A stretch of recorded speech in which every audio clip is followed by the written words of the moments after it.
this new history of capitalism, which claims the reason why the West in general and the United States in particular became such flourishing and prosperous societies is because the extraction of wealth from slave labor and the dispossession of indigenous people. And this is just nonsense. I mean, the kind of levels of self sustaining economic growth that arose first in the West and achieved their greatest heights in the United States is not due to the dispossession of indigenous people and the enslavement of African people. People being dispossessed and expropriated of their land since the dawn of human history. People have been being enslaved and brutally treated since the dawn of human history. Enslavement, extraction, and dispossession have never produced the kind of self-sustaining economic growth that existed in bourgeois society, the society of free labor. You cannot explain the flourishing and wealth and self-sustaining economic growth, the labor productivity of the West and the United States based on enslavement, extraction, and expropriation. You just can't. You're listening to One Dime Radio. Become a patron at patreon.com/onedime to support the show and get access to extra content. We think that ideology is something blurring, confusing our straight view. Ideology should be glasses which distort our view. And the critique of ideology should be the opposite. Like you take off the glasses so that you can finally see the way things really are.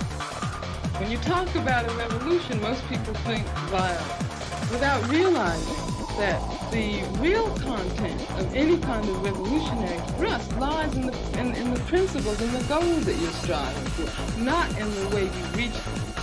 Philosophers call someone a relativist, by which they mean it's a person that holds that any view is as good as any other view.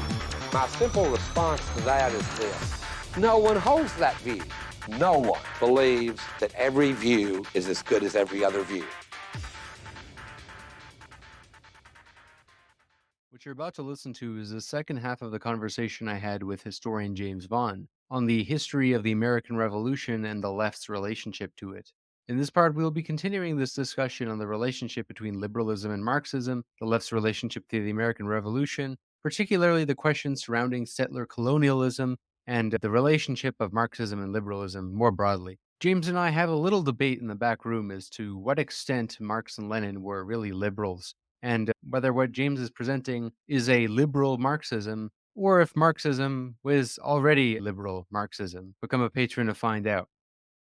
You made this point and you pointed me to these sources about the founding fathers actually believing that indigenous people were capable of becoming property owners, and they didn't necessarily have a racial essentialism towards them. I don't really want to, I'll let you speak for yourself, but the actual genocide that happened was more Jacksonian era.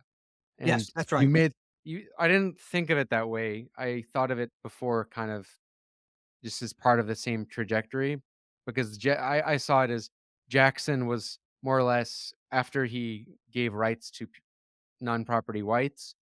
You had all this demand for land, and then they're like, okay, we need more land to like make people happy. Then he looks at the indigenous people who are refusing to make room for the settlers, and it leads to manifest destiny and all of that. But yeah, I'm curious to elaborate on that point because about the founders is it's known now that Hamilton, there's a lot of evidence of him being not racist, quote unquote.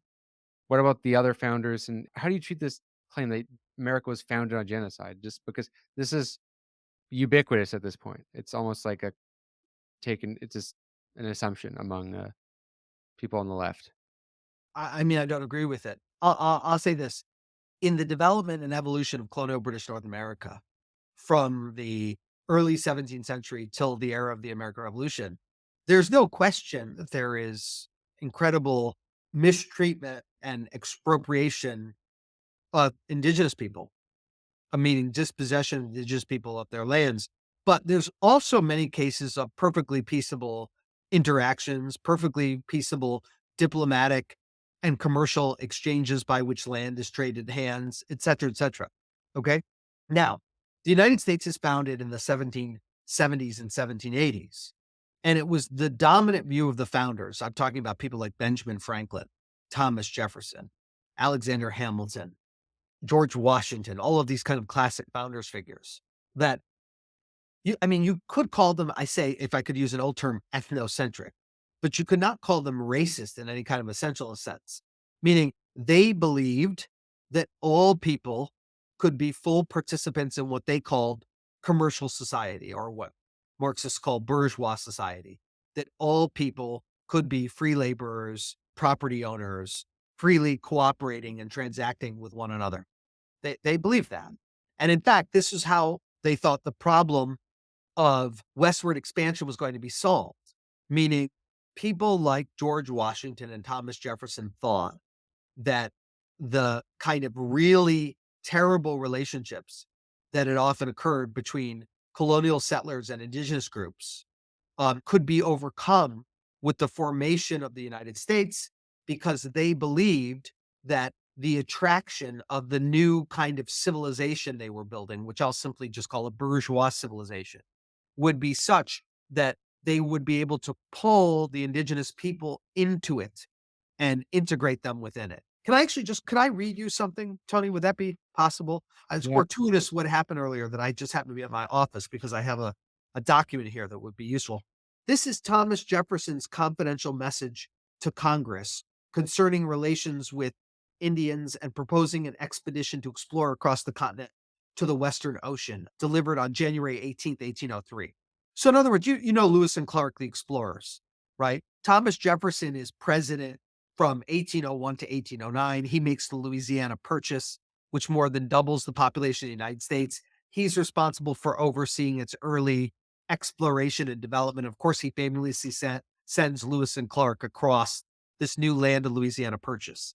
And he's basically telling Congress what his aims are.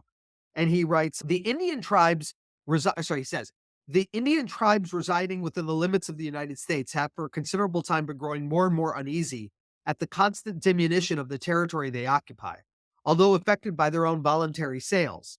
And the policy has long been gaining strength with them in refusing absolutely all further sale on any conditions, insomuch that at this time it hazards their friendship and excites dangerous jealousies and perturbations in their minds to make any overture for the purchase of the smallest portions of their land.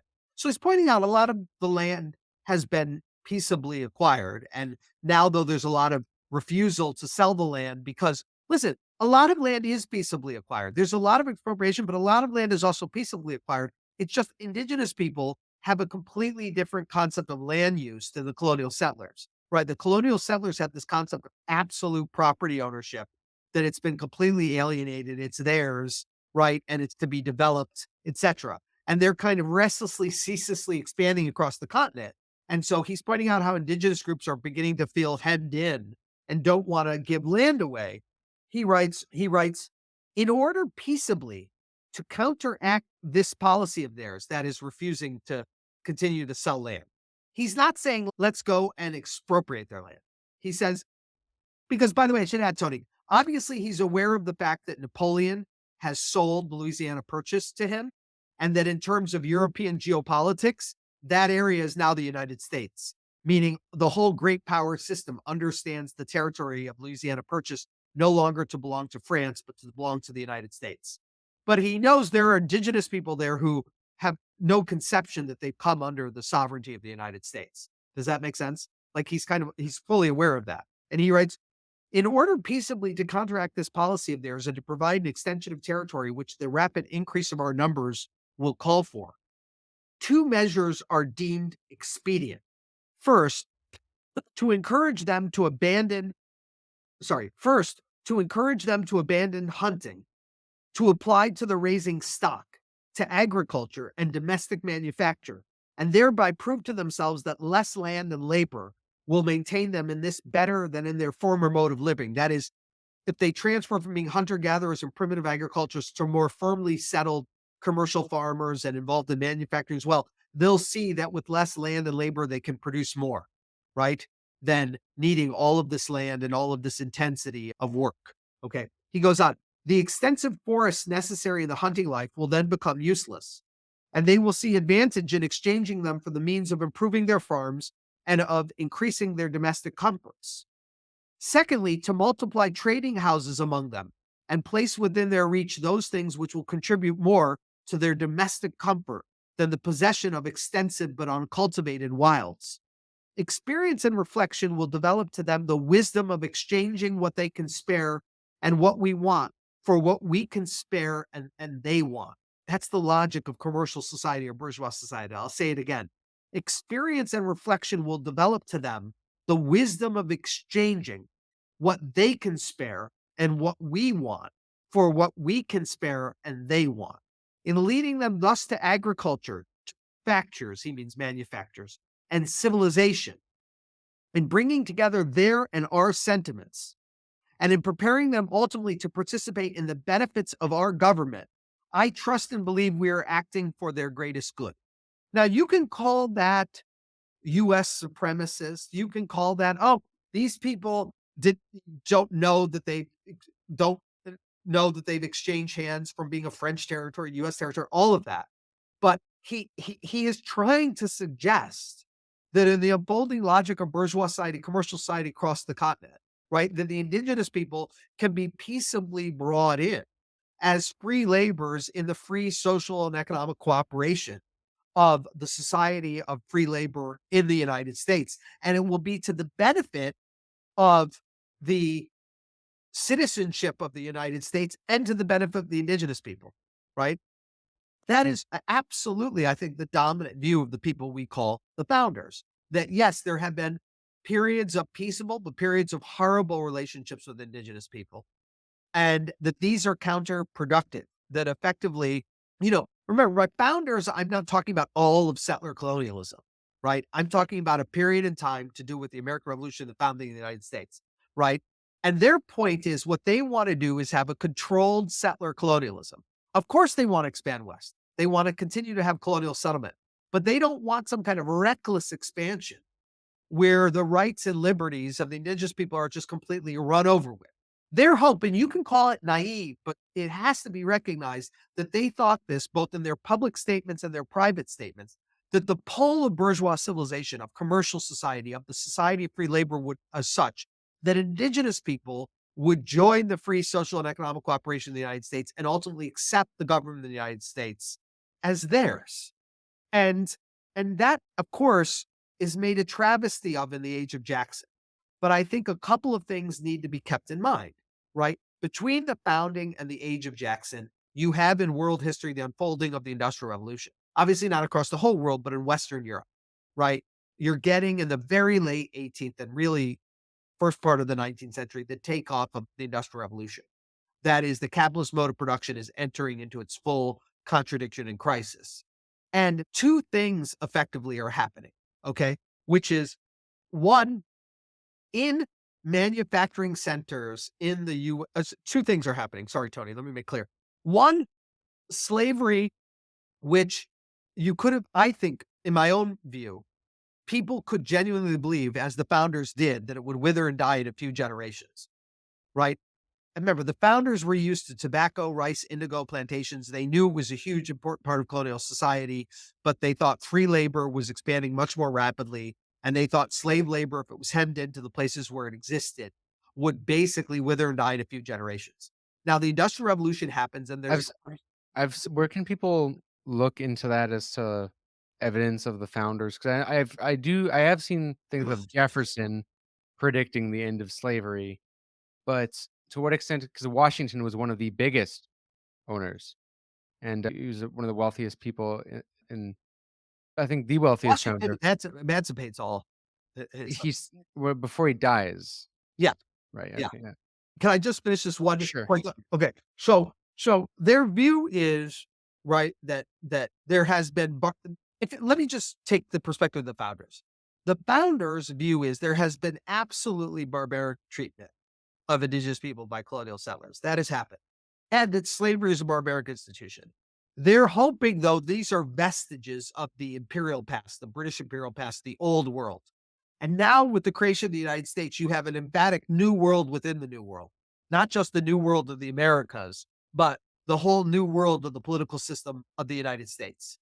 And their hope is that relationships with indigenous people can be more mutually advantageous and peaceable, and that slavery will wither and die. The Industrial Revolution happens, and there becomes two things: an insatiable demand for well, let me walk that back. So the Industrial Revolution happens, Tony, right? So we're talking now early 19th century. Okay.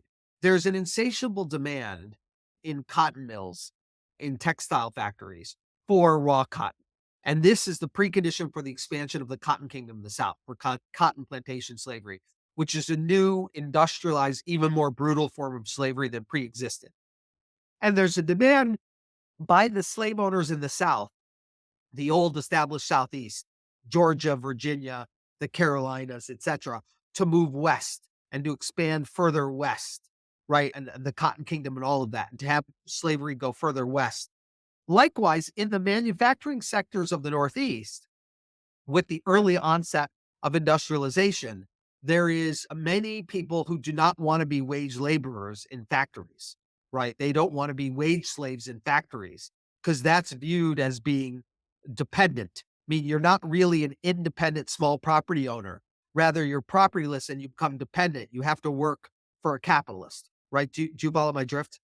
And so there's also a desire in the North amongst, common laborers for westward movement so that they can move out west and become small farmers and small artisans and shop owners and craftsmen, be small property owners, and in that sense, independent, self-determining. Okay. So the whole process of industrial capitalism is making not making possible, but leading towards a new, much more dynamic, industrialized form of slavery in the United States, Cotton Kingdom slavery, which is pushing west, and a desire amongst common laborers in the North to push west quicker, to be able to be small farmers and artisans in control of their own land and workshops rather than dependent wage laborers back in the Northeast. And so you have a much stronger drive going to westward expansion. And effectively, manifest destiny, this is what drives me crazy. Manifest destiny is not like some thought shared by every American, right? It's not like every American in the 19th century believes in manifest destiny. There are actually a lot of people quite critical of manifest destiny. Manifest destiny is a political ideology that comes into the ascendancy in the age of Jackson. Really, it's a political ideology of the Democratic Party. The Democratic Party is formed in 1828. It's put together by its great political and intellectual architect, Martin Van Buren, this New York political boss, who's the manager of Andrew Jackson and really the great creator of the Democratic Party. That is the Democratic Party today. The Democratic Party in the United States is the oldest political party in world history, founded in 1828 and continued to exist. The Conservative Party of the United Kingdom claims it's that, but it's really not. It's discontinuous. The Democratic Party of the United States is the oldest political party in world history, founded in 1828 by Martin Van Buren, by Andrew Jackson, and John C. Calhoun and these types. Okay. And their whole ideology is manifest destiny. And what is at the core of manifest destiny? At the core of manifest destiny is that the United States has the right to expand westward until the Pacific Ocean. It's God-given destiny. And it doesn't matter what the British Empire or Canada or Mexico or indigenous people think. It is the purpose of this superior form of life to march across all the people of the West if need be. And so it's no accident that it's the Democratic Party, right, that drives things like the Mexican-American War, right, and just the ruthless land grab from Mexico of places like Texas and California and the Southwest. Okay, and why does the Democratic Party have this ideology? It has this ideology of manifest destiny because it essentially is a coalition of two interests. It brings together the slaveholders of the South who want to push west. And the political leader of those slaveholders is the guy you mentioned, John C. Calhoun. Okay. And then it brings together this kind of on the Martin Van Buren side of things, right? This appeal, this kind of demagogic appeal to common laborers in the North, right? That, you don't want to fall into wage slavery. You don't want to become the dependent of some capitalist. So you should be a supporter of Andrew Jackson, this great Western frontiersman, this populist leader. And you should drive, it's your destiny, your right to drive west and become a small property owner. So the Democratic Party is a coalition of kind of class conflict, if you will, common, this kind of Populism. yeah, Yeah, Yeah, and Mike in the Davis North, talks about that a lot in Prisoners of the American Dream. Is like this paradox of populism having like a hugely racist character in right. America. Yeah. Right. It is this Democratic Party ideology that articulates, and you see it in Jackson very clearly, that Jefferson and Washington never talk about what they call commercial civilization, the civilization of the United States being white. I really would challenge anybody who challenges this to find me where they think that it's exclusively white. You start to get in Jacksonian Democratic Party ideology, the idea that this is a I j- white civilization, right? It's coming up. And it's part and parcel of the Democratic Party basically because of its slaveholding wing in the South and this kind of populist class conflict, Martin Van Buren, anti-wage slavery, small property owner wing in the North. They both of these wings want a reckless westward expansion, meaning a westward expansion not managed peaceably, diplomatically by the federal government, right? And another part of Democratic Party ideology is a weak federal government, not a weak federal government in the sense of the 20th century, right? I want to make clear. What they mean by a weak federal government is very strong states' rights. And they mean the federal government doesn't have any right to control and regulate and manage westward expansion. Okay. And so Manifest Destiny is really an ideology. And the Whig Party at that time is quite critical of Manifest that I mean, don't get me wrong, the Democratic Party is the dominant political party in the United States from the 1820s to the Civil War. I wouldn't deny that. So Manifest Destiny is a dominant political ideology. well, is it? I want to say though, is it that big of a leap from the Monroe Doctrine? The Monroe Doctrine is not a racist doctrine in any way, shape, or form. But it is an expansionist doctrine. In what sense do you mean expansionist? I mean, isn't that when the Americas were seen as the whole hemisphere, Western hemisphere, was seen as America's sphere of influence? Yeah, I mean, but James Monroe is elected president in November of 1816 and He was was the fifth Secretary of State. president. He was Yeah. Secretary of State of James Madison, I believe, beforehand. What I don't mean to particularize it to Monroe, but I just want to make clear to your listeners, the Monroe Doctrine is the doctrine of James Monroe that he articulates when he's Secretary of State, although he later serves right afterwards as president. The Monroe Doctrine is articulated in the age of the Napoleonic Wars and the end of kind of great power European rivalry, right? That's got much of the Atlantic world in conflagration in the early 19th century. And Monroe is not saying that the US has the right to militarily conquer and subdue the rest of the Americas. What Monroe is worried about is that the Americas be made safe for the kind of new political and social world that's come into being there, particularly with the American Revolution. And therefore, the old powers, the great powers, the old regimes, the aristocracies, the monarchies, the militaries of Europe not being allowed to interfere with the Americas. I mean, it's a doctrine essentially in which Monroe is saying that the United States will not countenance any. Well, anyway, I may be going too much I detail. asked that just because you get this picture in something like Howard Zinn's People's History of the United States, which I remember was probably the first like in-depth history book I ever read when I was young. I think it was like in high school or 12th grade when I first got exposed to that. And the picture that he frames is sort of like a gradual. You see like an expansionist tendency there from the start, and he actually mentioned the Louisiana Purchase is sort of a expansionist move, and then you have from there you have the Monroe Doctrine, you have Manifest Destiny, and then you have making the world safe for democracy as a guise for conquering all these areas. And I mean, and of course, he starts part of the book off with coming to the indigenous lands and assuming that there are people without history, and then kind of imposing rules, imposing their ideology onto them. And yeah, of course, people are going to be commenting. Read what Roxanne Dunbar Ortiz, wrote, of course, Indigenous People's History of the United States. I haven't read Re- that. Sorry. Okay, really? I've read Zinn, but I've not read that Indigenous History of the United States.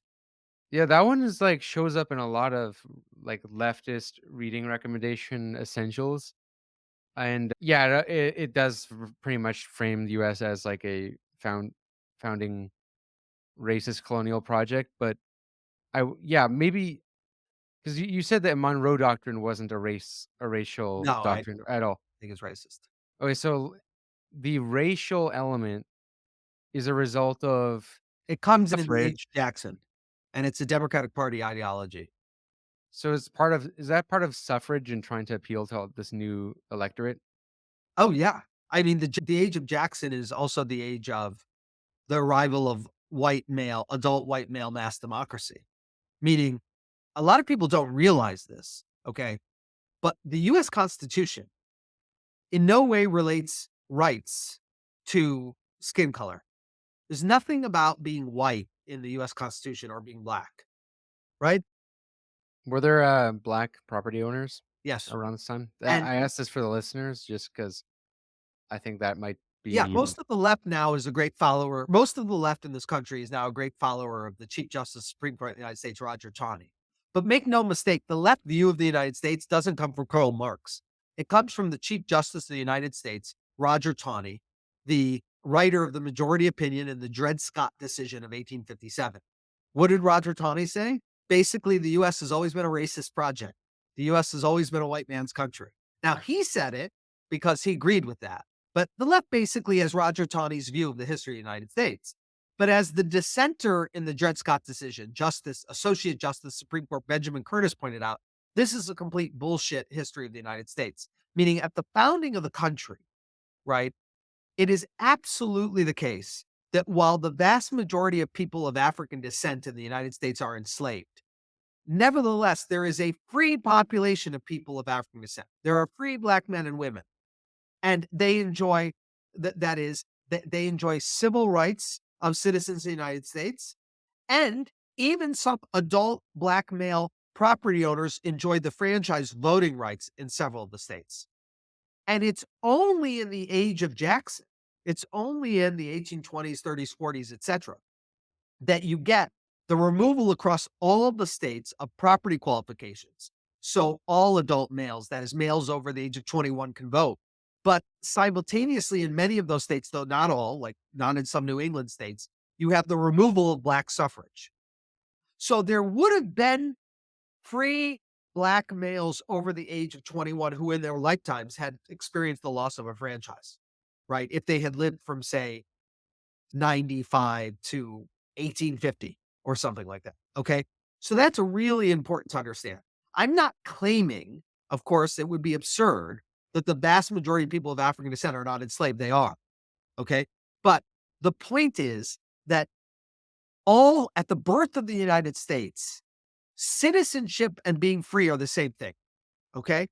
Meaning you can't, citizenship is an exclusive privilege of white people. So there were free blacks who had the full rights and privileges of citizenship. And where they met the property qualifications, black males, just as white males, where they met the property qualification could actually vote. Okay. And hold office, et cetera, et cetera. Okay. So that transforms in the early 19th century in the age of Jackson.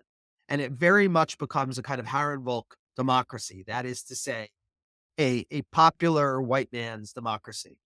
Okay. And it is with a much, much more brutal view of people of African descent and of the indigenous people of the United States. Right. And by the way, I just want to say this. I mean, as slavery continues to develop and expand, right, there's a huge problem, which is the problem is that, well, let me go back to the Constitution. The Constitution does make a distinction between unfree and free people. It doesn't use the word slavery, but it acknowledges there are these, people in servitude. Although Weren't slaves considered like a quarter of a 3/4 of a person or something? free fists. 3/5 of a person. Yeah, that wasn't that also in the Constitution? So at the time of the Constitutional Convention and ratification, the leading slaveholders of the South wanted enslaved people to count for nothing in terms of tax purposes, but for everything in terms of representatives. Meaning the slaveholding South wanted to have its representatives determined by the total population, free and enslaved. But they wanted their tax status to the federal government only to be determined by the free population. The great compromise in counting enslaved people, first off, black people are not counted as 3/5, enslaved people are. And they're counted as 3/5 for taxation and representation purposes, right? But that's not, I mean, the left is just crazy about this stuff today. That debate is not a debate over the worth or the dignity of Black people. It has nothing to do with that. It's about whether or not enslaved people, and they never say anything about Black versus white, right, should count for three-fifths or not.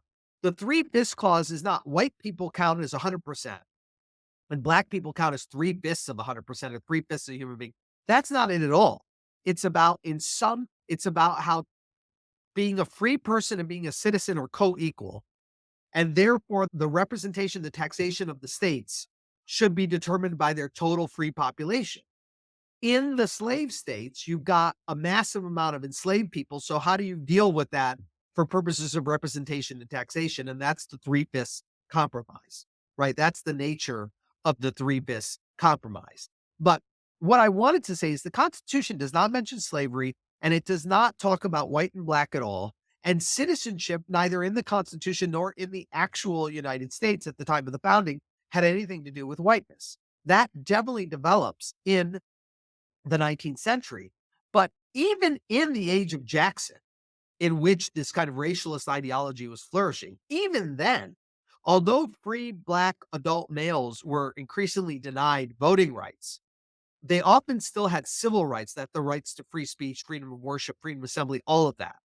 But basically, you get a trajectory with the growth of slavery, the growth of capitulation to slavery, the growth of the Union capitulating to slavery, that by 1857, you have the case of Dred Scott, which comes before the U.S. Supreme Court, and a 7-2 majority, the majority opinion is written by the Chief Justice Roger Taney, basically says in that decision that Black people don't have civil rights at all. Not only do they not have the suffrage, but they have no civil rights.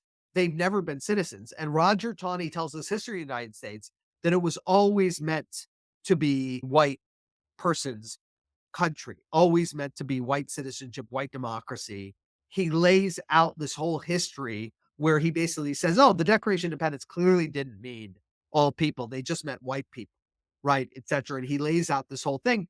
And that's the left's view. The left, basically, I like But to did call it it not mean the property owner? Roger Taney left.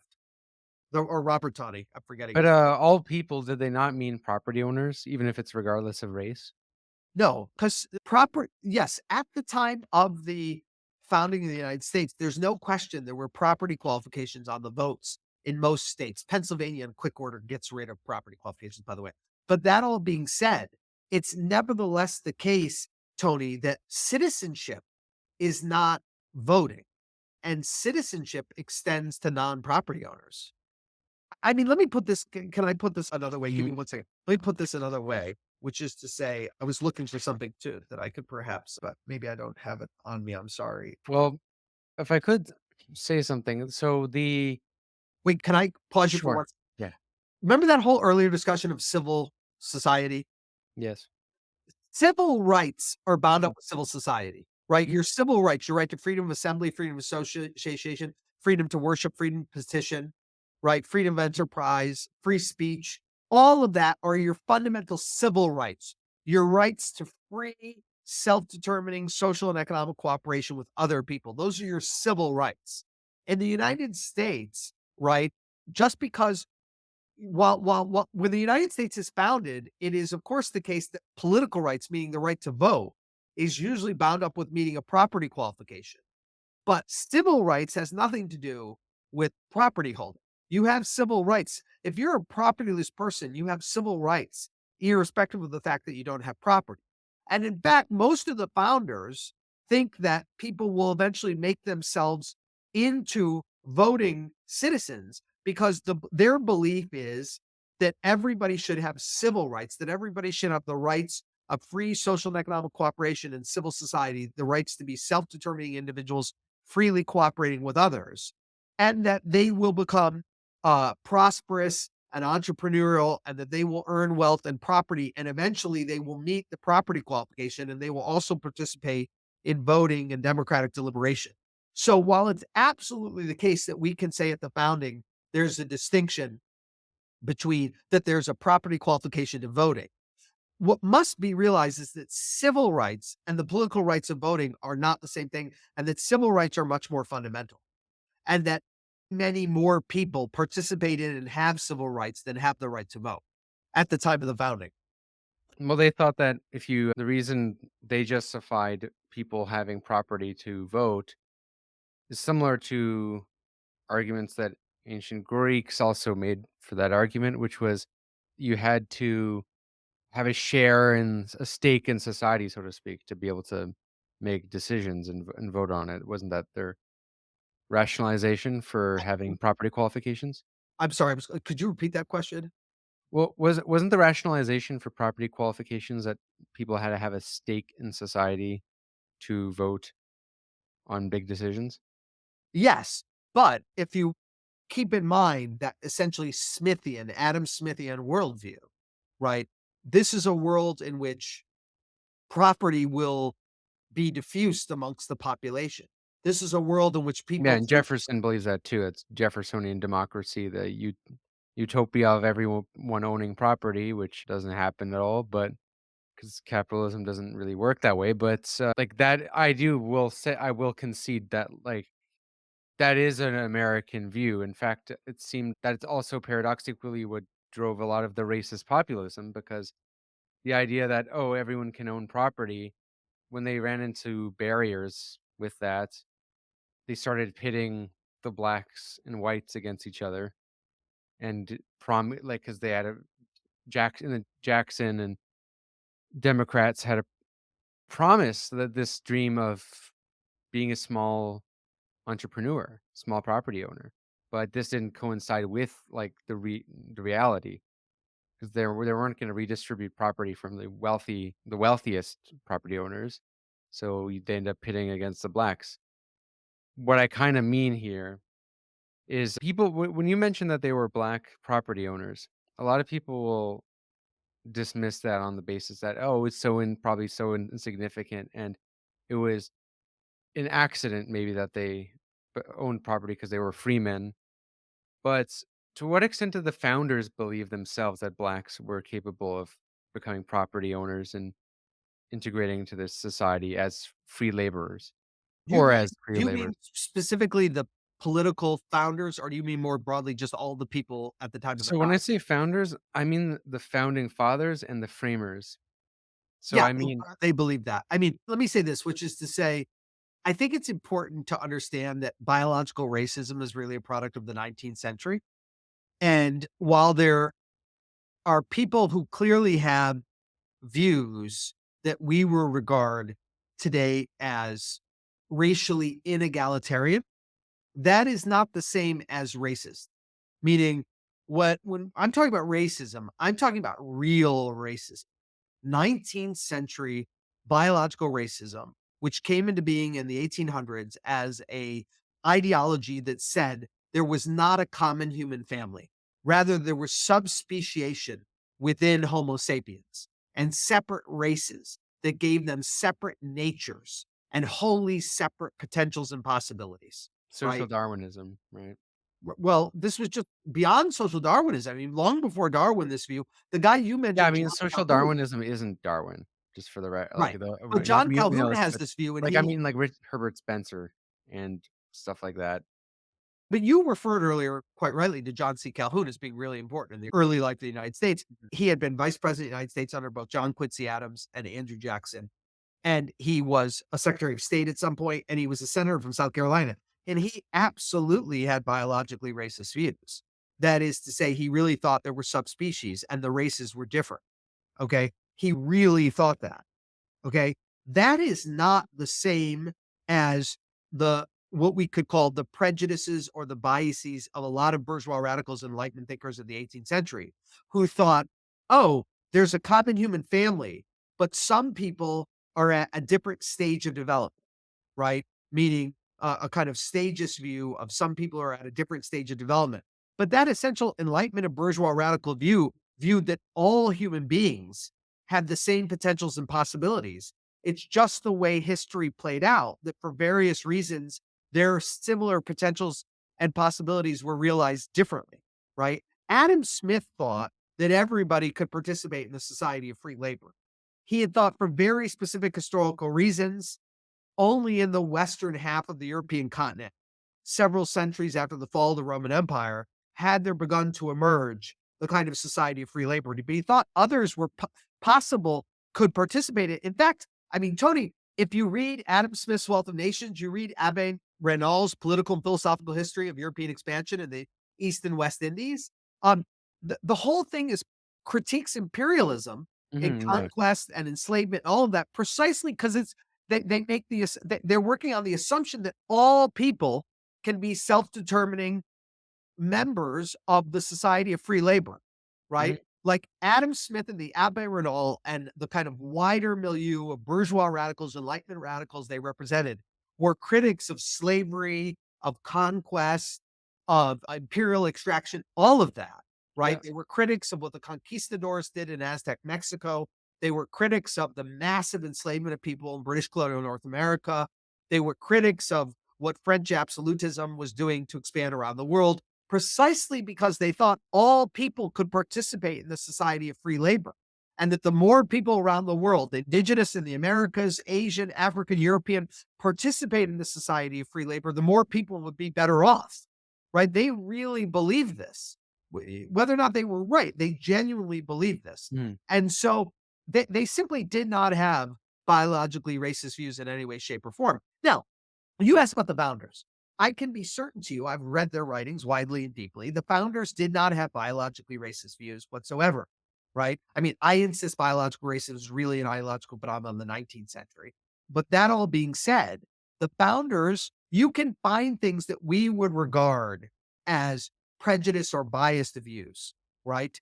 But they nevertheless agreed that there was a common human family, right? Mhm. So I'll give you a classic example. Benjamin Franklin writes this pamphlet on demography, right? Something like, I don't have the immediate title to hand. It's something like Observations on the Increase of Mankind. He writes that in the maybe late 1740s, early 1750s, something like that. And towards the end there, he says something like, there aren't enough white people on the planet. I'm really worried about this. Okay. And first off, when you read it, it's clear what he means by white people are just Anglo-Saxons, right? Like he starts talking about the dark and tawny races of the earth, by which he means the Irish, the Germans, the Dutch, everybody else, right? But then, and here's the enlightenment moment. Then he says, however, like all people, I have a prejudicial favoritism for people who look like myself. Meaning that's the moment of enlightenment, right? That's the moment which is I have these prejudices, right? Like I want to be in and amongst people that look like me, or I'm concerned about people who look like me. But then there's a moment where I realize, wait, this is actually a prejudice, right? Does that make sense?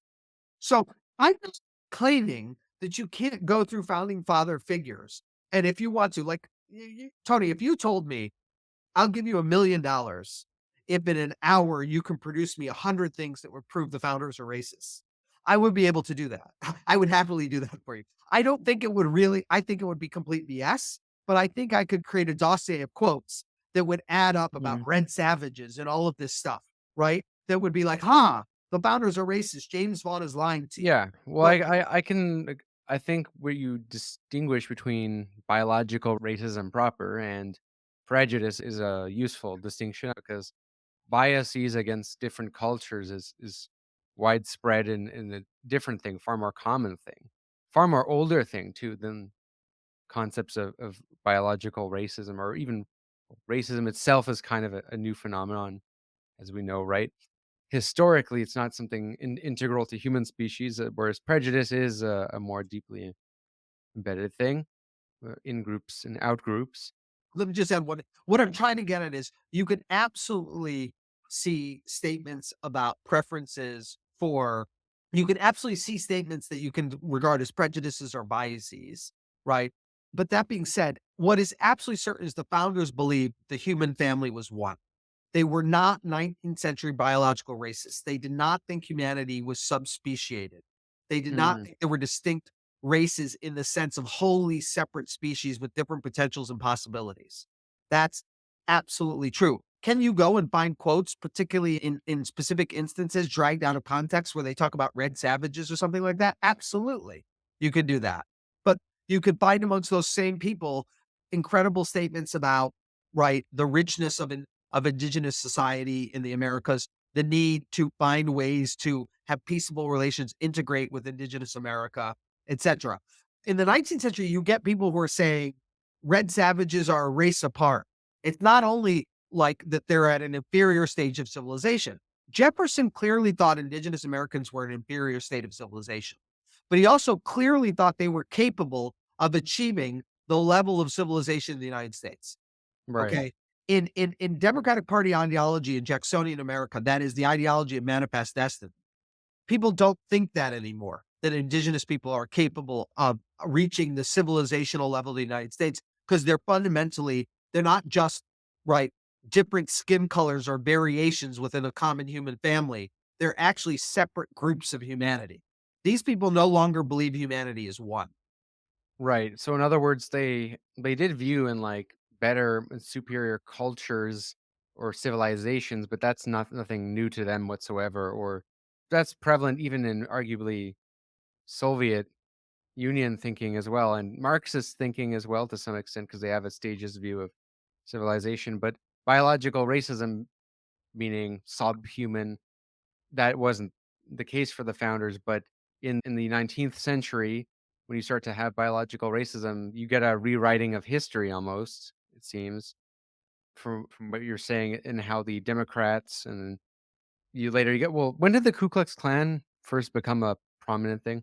The That's Ku Klux Klan has two waves.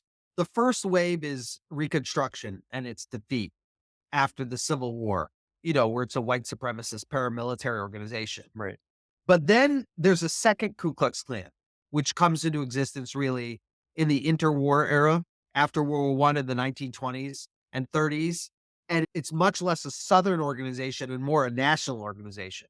And has key hubs and places in Pennsylvania and Indiana and Illinois, etc. And there it's a much more, it's of course it's anti-black racist, but it's much more kind of a also anti-immigrant and anti-Semitic, anti-Catholic, anti-immigrant, and anti-Semitic, right?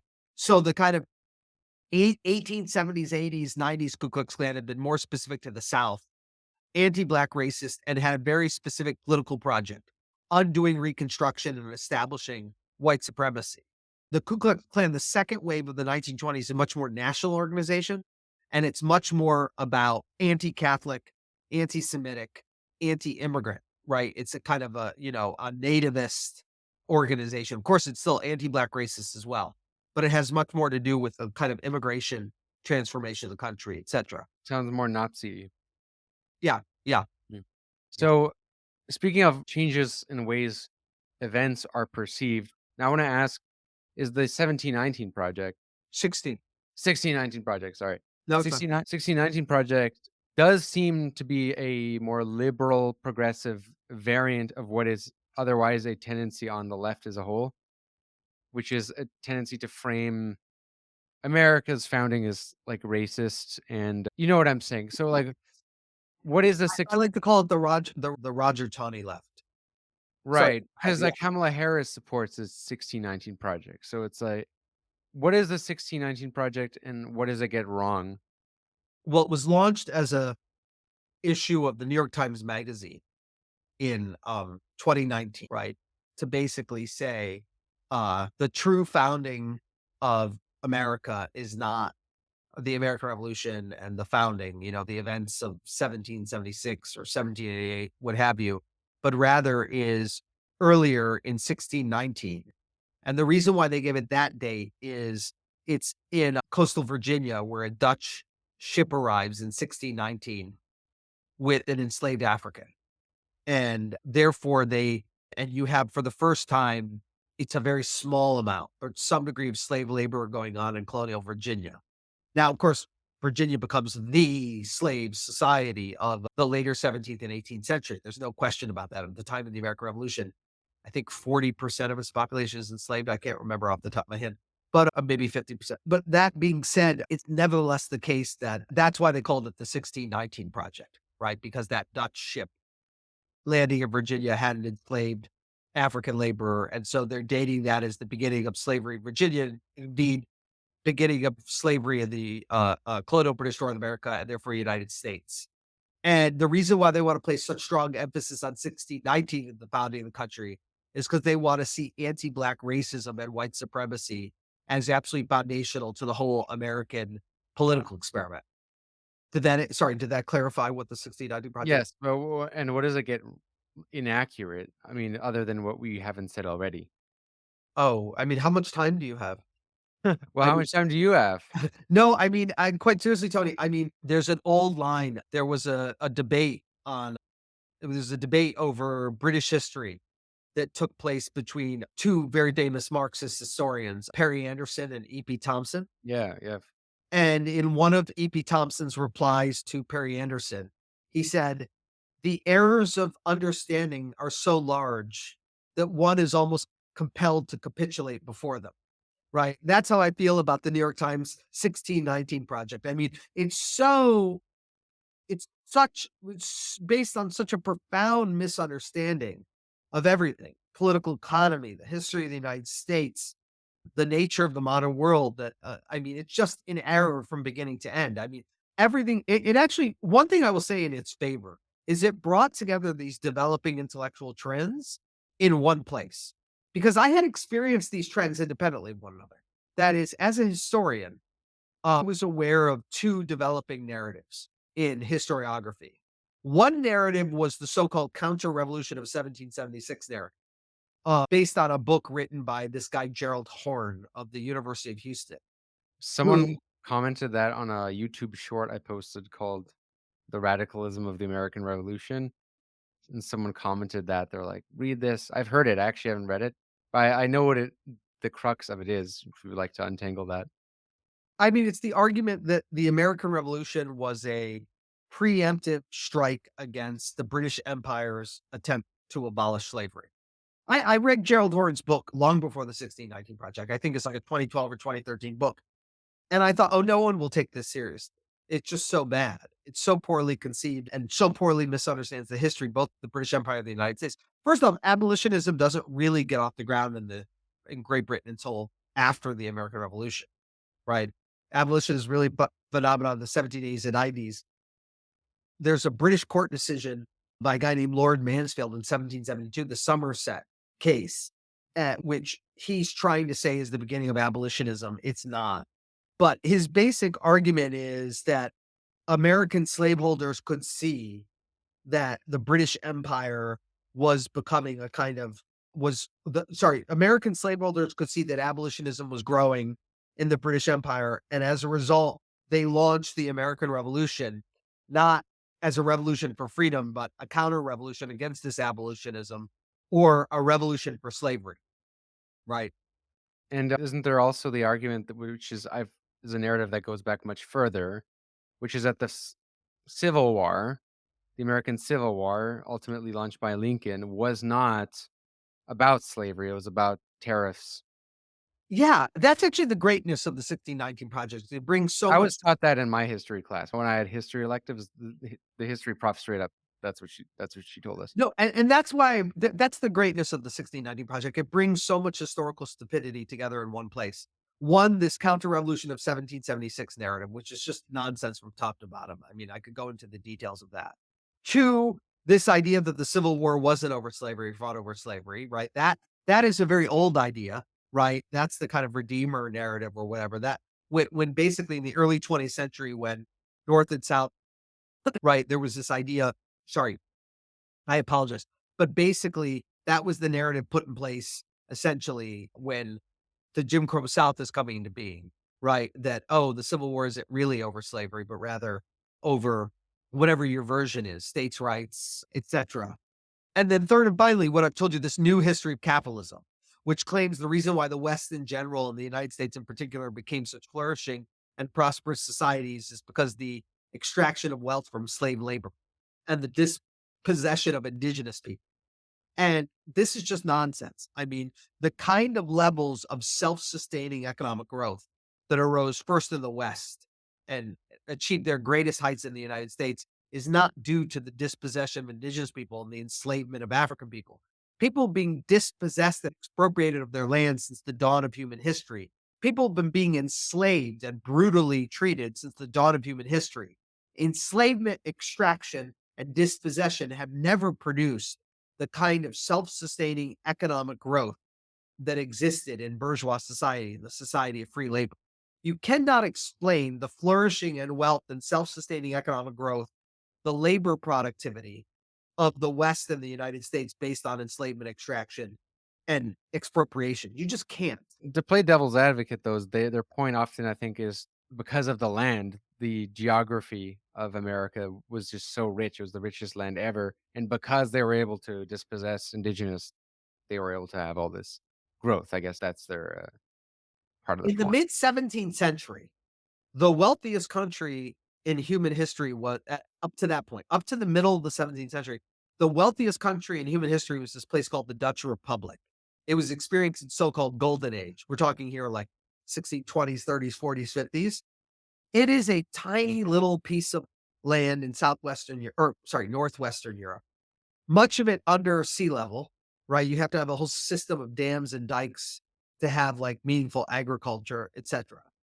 And it is the most wealthy, prosperous society that's yet existed in human history. I mean, it's going to be surpassed by Great Britain and the West in general. Or sorry, it's going to be surpassed by Great Britain and then the United States, and of course, the West in general. You can't explain the takeoff of the Dutch Republic through enslavement of anybody or expropriation of anyone's land, right? It had to do with the fact that the society of free labor developing in the West had most completely developed there by the middle of the 17th century. And the fact that the Dutch Republic has essentially become the great missionary of the society of free labor, or sorry, the great intermediary between the society of free labor and the rest of the world. But no, I mean, let's just go back to what you said, Tony, like taking the land. It's the land. All of recorded history, I mean, seriously, all of recorded history is a record of people expropriating land from people, of conquering and dispossessing people, of enslaving people. It's true. Why is it that such expropriation, dispossession, enslavement, if it's really the thing that led to the wealth and productivity of the West, why is it that it took so long to manifest itself? Why didn't it begin manifesting itself until the 17th and 18th centuries? I mean, I find it absurd. So what I think, Why didn't it manifest everywhere in the West? That sorry, also, and why didn't it manifest everywhere in yeah, the West? that's another good point. Well, I mean, another point to your argument is also the city states, the Renaissance city states of Genoa, Florence, and like they were quite wealthy, had market-based societies, proto liberal in some ways, like civic republicanism. But and like, how did they get wealthy? Was it expropriation? The West grew wealthy, and the United States in particular grew wealthy, not because of the amount of land it had or because of the amount of people it enslaved, but rather because of increases in labor productivity, right? The increases in the amount of goods and services that could be produced in the same labor time, right? There is a clear increase in the West in labor productivity. That is, the same group of laborers working for the same time are year in, year out producing more goods and services than they did before. It's labor productivity that is the secret to the wealth and prosperity of the West. And labor productivity doesn't come from the West because of its Judeo Christian values or because it's got some deep Western civilizational spirit stemming back to, the moment the Greeks defeated the Persians and saved liberty. That's all bullshit. It's because people began relating to one another differently. A new form of social relations that anybody can experience, inhabit, and take part in emerged first in the West. And that new form of social relations, that is free labor, the commodity form of free labor, the free exchange of labor and its products, as Adam Smith brilliantly demonstrated in The Wealth of Nations, right, leads to an extension of division of labor, expansion of the market. And within that division of labor, it doesn't just lead to a developed division of labor in society, but a detailed division of labor within each workshop. His famous example being the pin factory, right, where tasks are being divided up and specialization is achieving new heights and mastery over the productive process is achieving new heights. So you have a better sense of how you can make things more efficiently in less time than ever before. And that massively increases labor productivity, right? That is the amount of goods and services that can be produced give it in a given amount of time, right? And that's the secret to the wealth of the West. And increases in labor productivity in the West have absolutely nothing to do, or increases in labor productivity in the West have absolutely nothing to do with some Western spirit, right? Or anything like that. Or God forbid, it has nothing to do with whiteness, right? Or it has nothing to do with the expropriation of indigenous land or the enslavement of people, right? It has to do with the social relations of free labor. And in fact, what happened against the indigenous people and what happened against the enslaved people of African descent was a crime. It was a crime against them, and it undermined a fuller realization of bourgeois society. We've had a very fruitful conversation here, and what you just mentioned is actually the topic I want to discuss in the back room, which you can do another time if we don't have time today. But because there's clearly a contradiction between bourgeois society and capitalism. And often the left, when they oppose capitalism, they tend to oppose capitalism and bourgeois culture more or less as one and the same thing, one and the same enemy. Now, those who have read, for example, like Adorno, will see why those aren't the same thing, but also even Marcuse, who Herbert Marcuse, he has a more new lefty position, but at his in his one of his last works, Counter Revolution and Revolt, he makes this interesting observation that while capitalist culture has intensified, bourgeois culture has disintegrated, and he sees this as a very bad thing. He sees this as a negative thing.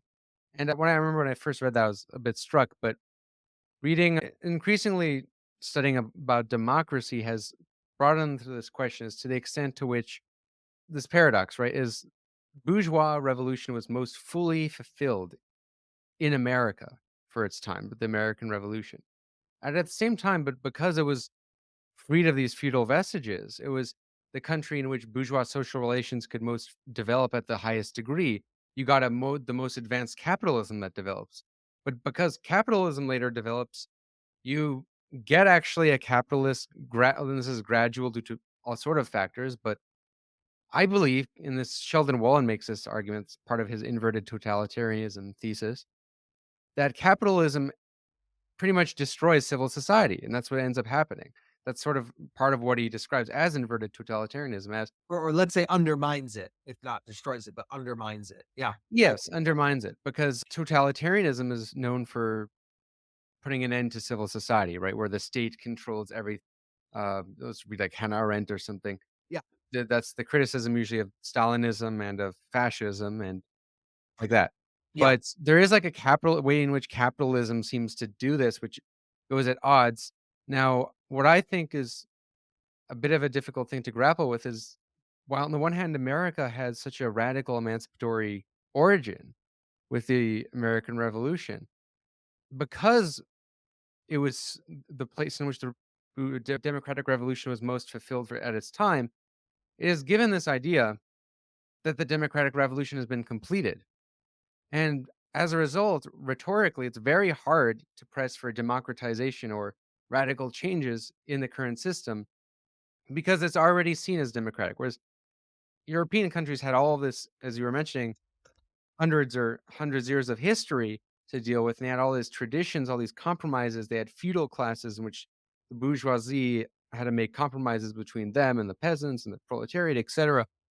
So there's this like gradual democratization and also periods of reaction. In America, it's completed, so it's progressive, but as a result, I think because of its that completion, it's been used ideologically as a way to prevent the system from being changed in any radical way. And when I say that, that's progressives, of course, may make this argument for their reasons. Like Wilson is why Wilson tends to be critical of the U.S. Constitution. But I mean, from a more even like a socialist Marxist standpoint, it will. I believe it. There's a reason why America. There's many reasons America didn't have a revolutionary socialist tradition, and there's all kind of. This is like I'm sure you have. I want to hear your takes on this in the back room, but some people say that's because of settler colonialism. That's like the settler hypothesis. Some people say it's due to racism, divisions between that happened in the 19th century.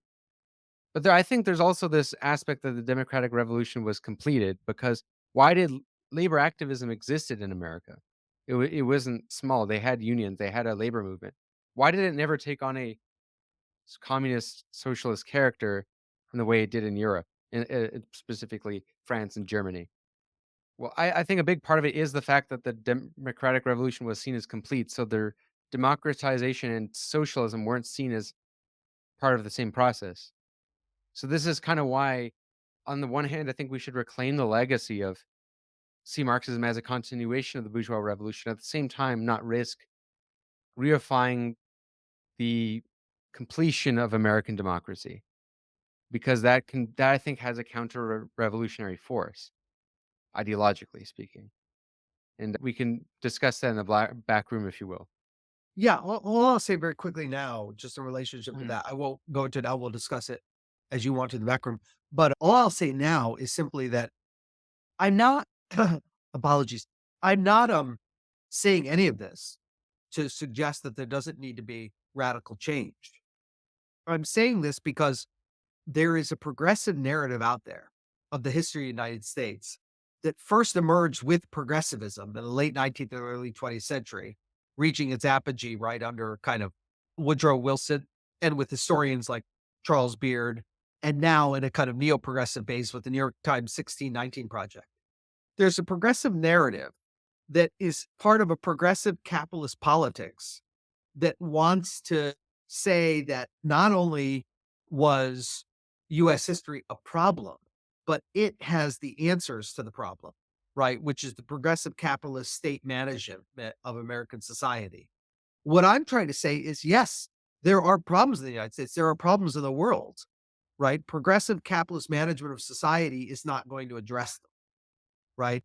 And we need to think about why the kind of bourgeois revolutionary project entered into crisis and contradiction rather than accept the kind of progressive narrative that there never was any such emancipation, uh, which is really bound up with the project of the progressive capitalist state's management of contemporary society, right?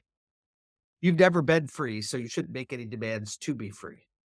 Well, that's something interesting because I do get that as a reaction to my videos that I think misses the point of my videos. Sometimes like a Marxist will watch my video and they'll say, "Oh yeah, America's not a democracy. It's never been a democracy." And I'm like, you're missing my point here. Like when people jump to that, they kind of I feel like it might seem like that's a radical position, but I think it disempowers people because if you never had it, on what basis can you demand anything? And there's a reason why pretty much every successful the most radical movements in America, like civil rights movement, abolitionism, have been used through liberal democratic language. And even like national liberation movements have used liberal democratic language. So I'm very much think it's like a history. We shouldn't be too dismissive of it. To me, it is a paradox that you have in Latin America, which are also settler colonial projects, Latin American countries. They have a very positive relation to their bourgeois revolutions. There's like a kind of on the left, in almost anti-Americanism. Now, I think this sort of anti-Americanism on the left has created a power vacuum for certain elements to take shape, such as it's given a window to what is now MAGA communism. I think that the whole phenomenon of MAGA communism, which is sometimes seems like a parody, it seems so ridiculous. I think the people who are at the forefront of it are just not very good marketers, or they don't fully think out their ideology. It seems a bit redonkulous, but I think it's a symptom of the fact that the left has so much failed to reckon with its relation with the American Revolution in a progressive way, a real progressive way, not this progressive way which rewrites history to pretty much delegitimize anything American democracy ever stood for. We'll talk about this in the Patreon exclusive episode, which you can get access to by becoming a patron. So yeah, that'll be a way we can end it. Thank you for being on the show. This was a very masterful talk. It's now Thank you for having me. I enjoyed it a great deal. split to 2 episodes. We've got some good material here. I think people who listen to all of this will really have learned a lot. And if you want to learn more, you should definitely check out James's talks. But yeah, so thank you for being here.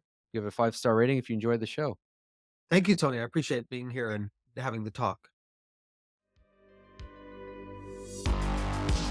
My only hope is that when enough people become pessimists, then out of despair somebody maybe does something. But you know why I also like to be a pessimist?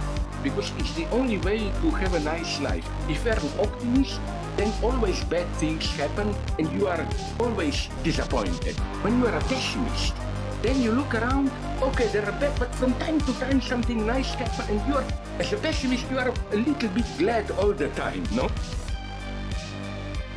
You are listening to One Dime Radio. Become a patron at patreon.com/onedime to support the show and get access to extra content.